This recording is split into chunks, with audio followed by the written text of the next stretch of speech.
खबर आ रही है बुलंदशहर से, जहां पर ट्रिपल मर्डर की वारदात को अंजाम दिया गया। ये शख्स जो है वो हथौड़े से हमला कर पत्नी और 2 बेटियों की जान उसने ली है। बुलंदशहर में ये ट्रिपल मर्डर का मामला सामने आया है। बुलंदशहर में पत्नी और 2 बेटियों को मार डाला एक शख्स ने। पत्नी 3 बेटियों पर हथौड़े से हमला किया गया था, लेकिन पत्नी और 2 बेटियों की इसमें मौके पर ही मौत हो गई, जबकि तीसरी बेटी की हालत इस वक्त नाजुक है। उसे अस्पताल में भर्ती कराया गया है।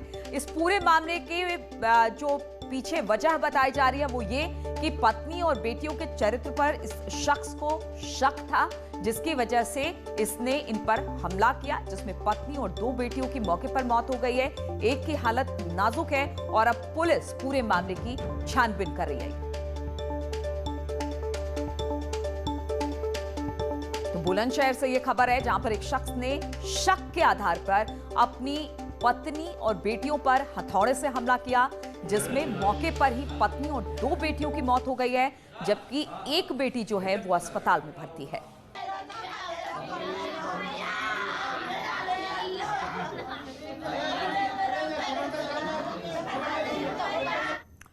और हाथरस कांड का मुख्य आरोपी गौरव शर्मा अब तक पुलिस की गिरफ्त से फरार है। गौरव शर्मा पर साथियों संग लड़की के पिता की गोली मारकर हत्या का आरोप है। 4 नामजद और 2 अज्ञात पर केस दर्ज है। ललित शर्मा नाम का एक आरोपी फिलहाल पुलिस की गिरफ्त में है। न्यूज 18 के जरिए पीड़िता के इंसाफ की गुहार लगाई है और कहा कि पापा के कातिलों को सजा मिले, वो भी सख्त से सख्त। पीड़िता कह रही है कि छेड़छाड़ मामले पर शिकायत करने पर नाराज था आरोपी, और पुलिस भी अब कह रही है कि ये कोई पुरानी रंजिश है, जिसकी वजह से इस लड़की के पिता की हत्या की गई। सीएम योगी ने अब आरोपियों पर एनएसए लगाने के आदेश दिए हैं। तो 3 तस्वीरें आप देख रहे हैं।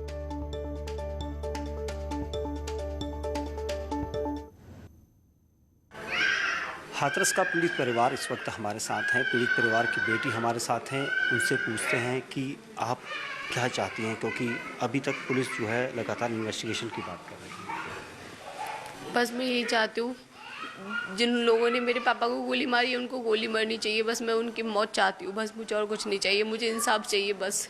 जैसे मेरे पापा को मारा, मुझे उन लोगों को वैसे ही देखना है।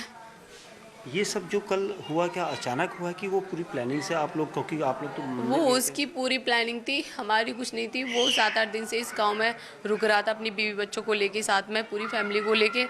तो इसकी बीवी और इसकी मौसी का लड़का हमें माता पे मिले थे। हम माता पे पूजा करने गए थे, तो ये लोग हमें देख के वहीं पे रुक गए थे। उसके बाद उन्होंने गाली गलौज कमेंटबाजी करना स्टार्ट कर दिया। तो मैं और मेरी सिस्टर फिर वहाँ से आ गए, माता को जल चढ़ा के। मैं कहा जल चढ़ा के यहाँ से चलते हैं। फिर हम अपने ट्यूबवेल पे आके बैठ गए। वहाँ पापा आलू की खुदाई करवा रहे थे।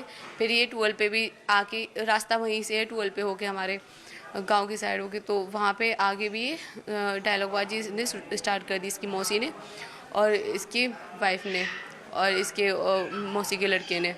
तो फिर वहाँ पे मैंने इससे सिर्फ इतना बोला, मैं क्या लिमिट में रहे, थोड़ा तमीज़ में।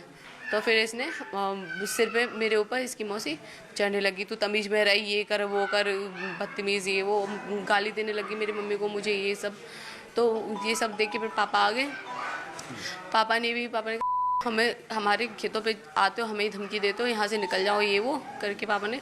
तो पापा को धमकी दे गई, तो ये शाम तक मरवा दूंगी। इसकी बीवी बोल रही थी 10 मिनट में मरवा दूंगी, 10 मिनट में आ रहा है। और वो जो निखिल है वो उसने फ़ोन कर दिया उस पर, और उसने फ़ोन कर दिया, वो कह रहा था कि 10 मिनट, बस 10 मिनट। पापा को धमकी दे के फिर ये लोग चले गए। उसके बाद हम लोग घर पर आ गए, तो इसके पास, पापा के पास फ़ोन आया था उसी गौरव का। तो पापा से बोल रहा था कि मैं 1 घंटे में आ रहा हूँ, अलीगढ़ हूँ, और मैं ये कर दूंगा, मार दूंगा, ये कर दूंगा, वो कर दूंगा। पापा